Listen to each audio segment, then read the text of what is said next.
સુરત મહાનગરપાલિકાએ નાણાકીય વર્ષ માટે ₹10,593 કરોડનું ડ્રાફ્ટ બજેટ રજૂ કર્યું છે। શહેરના ઝડપી વિકાસ અને આધુનિક સુવિધાઓને ધ્યાનમાં રાખીને બજેટ તૈયાર કરવામાં આવ્યું છે। સુરત મહાનગરપાલિકાએ નાણાકીય વર્ષ માટે ₹10,593 કરોડનું ડ્રાફ્ટ બજેટ જાહેર કર્યું છે।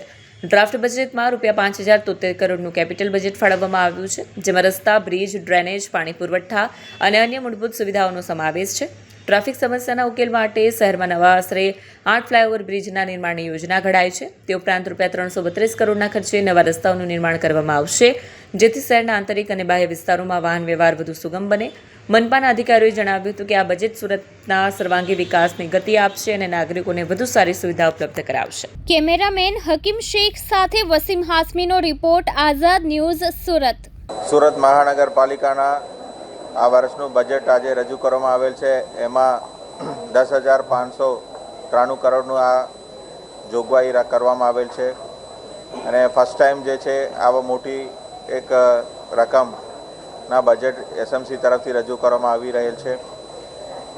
સુરત જ્યારે રાષ્ટ્રમાં કાયમ પ્રથમ રહ્યું છે અને વિશ્વકક્ષાનું શહેર બની રહ્યું છે અને લોકો એમને અહીંયા આવીને વસવાટ કરવામાં આવે છે, તો એમની પાયાની સુવિધા, પાણી, ગટર, ડ્રેનેજ અને નવા વિસ્તારોમાં પણ જે પાયાની સુવિધા મળવાનું છે અને અહીંયા આવેલ સુરતીઓને હેલ્થ, એજ્યુકેશન એવા સુવિધાઓ પણ સરસ રીતે મળે, એના માટેનું આયોજન ધ્યાનમાં રાખીને આ બજેટ તૈયાર કરવામાં આવેલ છે।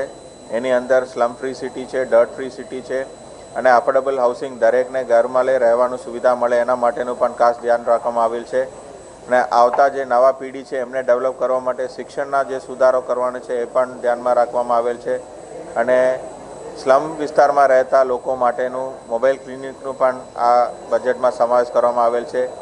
રોડ રસ્તાનું, નવા રસ્તાઓ, નવા BRTS કોરિડોર અને ટ્રાફિકનું સમસ્યાને નિવારણ કરવા માટે ANPR સિસ્ટમ અને CCTV મારફત મોનિટરિંગ પણ પોલીસ વિભાગ સાથે સંકલનમાં આ બજેટમાં સમાવેશ કરવામાં આવેલ છે અને બસમાં પણ ખૂબ પ્રગતિ છે અને આ વર્ષે PM બસ ડ્રાઈવની અંતર્ગત લગભગ 400 બસોની EV કરવાની પણ આયોજન લીધું છે।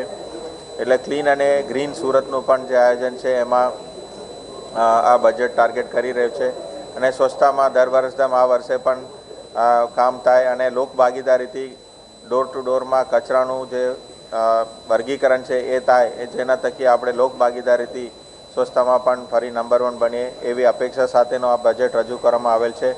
એમાં અલગ અલગ સુરત શહેરના અગ્રણીઓ, business, MSME, chamber of commerce, અન્ય સંસ્થાઓ, NGOs અને મીડિયા મિત્રો મારફતે પણ જે પણ સૂચનો મળ્યા છે એ બધા સૂચનોને ન્યાય આપવાનો પ્રયત્ન કરવામાં આવેલ છે અને એ સાચા અર્થમાં અમલીકરણ થાય અને જે આયોજન કર્યું છે એ આયોજન ચોક્કસબદ્ધ અને વ્યવસ્થિત રીતે અમલીકરણ થાય એના માટે અમલ કરવા માટે ટીમ SMC કટિબદ્ધ છે અને લોકોને રિઝલ્ટ મળે એવા આયોજન સાથેનું આ બજેટ રજૂ કરવામાં આવેલ છે।